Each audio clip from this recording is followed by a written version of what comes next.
عبداللہ بن عمر اور عبیداللہ بن عمر بصرہ سے گزر رہے تھے ایک جنگ سے واپسی پر، تو حاکم بصرہ نے آپ کو کچھ پیسے دیے کہ یہ مال غنیمت میں جا کے جمع کروا دینا،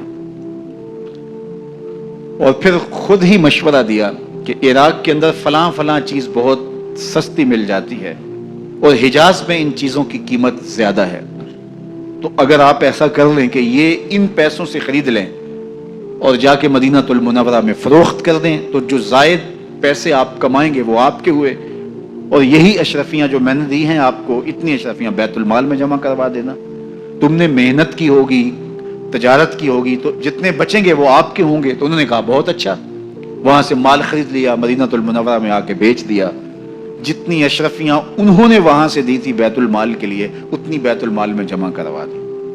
حضرت عمر رضی اللہ تعالیٰ عنہ کو پتہ چلا، بیٹوں کو بلایا، کہا کہ سنا ہے تم نے کوئی کمائی کی ہے؟ کہا جی ہم نے تو تجارت کی اور جو مال لیا تھا اتنا مال بیت المال میں جمع کروایا ہے۔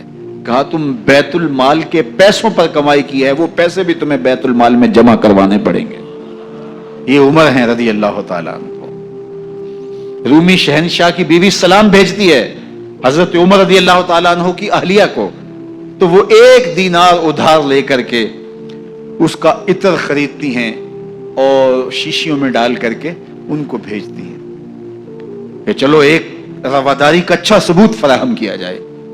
تو وہ واپسی پر انہی شیشیوں کے اندر قیمتی موتی بھر کے بیچتی ہیں، جواہرات بھر کے بیچتی ہیں۔ حضرت عمر رضی اللہ تعالیٰ عنہ فرماتے ہیں لاؤ یہ سارے جواہرات، سب کو فروخت کرتے ہیں، 1 دینار اس کو دیتے ہیں، باقی بیت المال میں جمع کر دیتے ہیں۔ تو جب اپنی زندگی اتنی محتاط ہوگی، اتنی خوبصورت ہوگی، تو پھر کس طرح کوئی گورنر زیادتی کر سکتا ہے؟ تو حضرت سیدنا عمر رضی اللہ تعالیٰ عنہ نے اپنا طرز زندگی اور انداز معاشرت اتنا سادہ اور اتنا خوبصورت رکھا کہ اس کے مطابق تمام گورنروں کو ڈھالنے کی تلقین کی۔ آپ جب بھی کسی شخص کو بطور گورنر اس کا تعین کرتے تو اس کو یہ نصیحتیں کرتے، ایک ترکی گھوڑے پہ سوار نہیں ہوں گے، باریک کپڑا نہیں پہنیں گے، اور انچھنے آٹے کی روٹی کھائیں گے، مکان کا دروازہ نہیں لگائیں گے، کوئی حاجب نہیں رکھیں گے، چوکیدار نہیں رکھیں گے، بواب نہیں رکھیں گے، جو تمہارے تک پہنچنا چاہے ڈائریکٹ پہنچ جائے۔ اللہ اکبر۔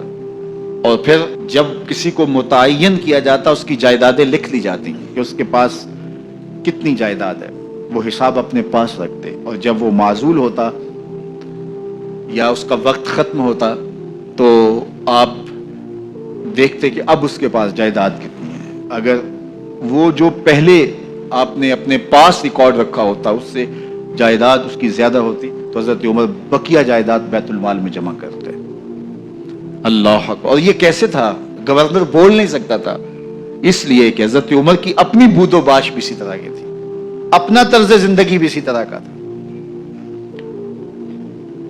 مال غنیمت میں بہت ساری چادریں آتی ہیں جو سب کو تقسیم کر دی جاتی ہیں۔ خطبہ جمعہ دینے کے لیے آئے تو ایک شخص کھڑا ہو گیا، عمر خطبہ بعد میں سنیں گے، پہلے یہ بتائیں کہ یہ جو تم نے قمیض پہنی ہے یہ کہاں سے آئی؟ مال غنیمت کے اندر جو چادریں آئی ہیں سب کے حصے میں ایک ایک چادر آئی، آپ داراز قد ہیں، ایک چادر سے قمیض نہیں سل سکتی، تو آپ کی قمیض کہاں سے آئی؟ پہلے اس سوال کا جواب دے دیجئے، پھر خطبہ سنیں گے۔ اللہ اکبر۔ آپ کے بیٹے کھڑے ہوتے ہیں، کہا ایک چادر سے میرے باپ کی قمیض نہیں بنتی تھی، میں نے اپنے حصے کی چادر بھی اپنے باپ کو پیش کی ہے۔ اس نے کہا اب سناؤ، اور ہم سنتے ہیں۔ یہ ہے حضرت عمر رضی اللہ تعالیٰ عنہ کی اپنی ذاتی زندگی۔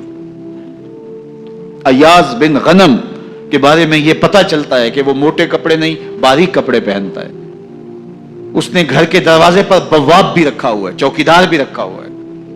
تو حضرت عمر رضی اللہ تعالیٰ عنہ محمد بن مسلمہ کو بھیجتے ہیں، محمد بن مسلمہ جاتے ہیں اور جا کے تحقیق کرتے ہیں تو ایسا ہی پاتے ہیں، تو ان کو وہیں گرفتار کر کے لے آتے ہیں اور حضرت عمر کے دربار میں پیش کیا جاتا ہے، چھڑی اس کے ہاتھ میں دے کر فرماتے ہیں جاؤ تم بکریاں چرایا کرو، تم گورنری کے لائق نہیں ہو۔